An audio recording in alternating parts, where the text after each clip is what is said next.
Character, విలువలు, విశ్వసనీయత ఉండడం రాజకీయాలలో చాలా అవసరం. ఈయనేంటో ఎప్పుడు నా మీద పడతాడు.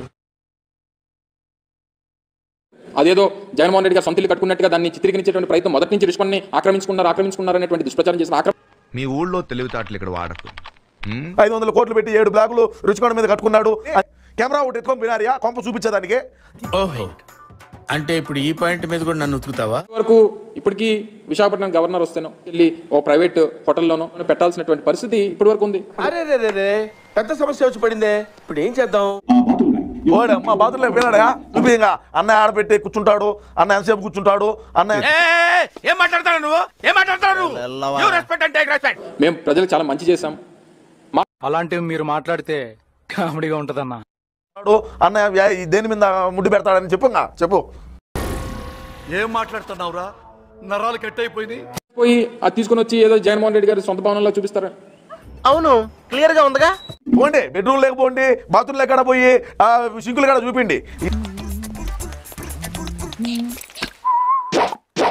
పెద్ద నేనైతే చేయగలిగింది ఏమీ లేదు. ఇప్పుడు వాడండి, దాన్ని వినియోగించుకోండి. మాకు తెలదలే, నీ మట్టగాడు తెలివితేటలో నా కాడ చూపి. ఇది 35 లక్షలు చేస్తాడు అన్న. పొనుకొని ఫ్రెష్గా పొనుకొని 2-3 గంటలు స్నానం చేస్తాడు. వాళ్ళు చిత్రీకరించింది ఏంటంటే, నిన్న వారంతా కూడా చిత్రీకరించింది ఇది జగన్మోహన్ రెడ్డి గారి బిల్డింగు. మందే ఇవన్నీ రోజు చూసేవేనమ్మా. 2-3 గంటలు స్నానం చేసేదానికి 35 లక్షలు పెట్టి బాతు డబ్బు తెచ్చుకున్నాడు.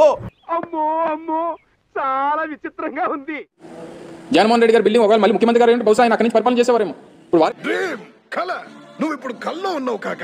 ఇప్పుడు నేను అంతర్జాతీయ ప్రధాన కార్యదర్శిని కూడా లోపల నేను వేసుకోండి బన్నీకి బొక్కలు పడి ఉన్నాయి. ముడ్డు పెట్టి కూర్చునేదే 3.5 లక్షలు అయినప్పుడు ఏం 2 రూపాయలు ఇచ్చి సులభ కాంప్లెక్స్ లో కూర్చున్నా దిగుతుంది.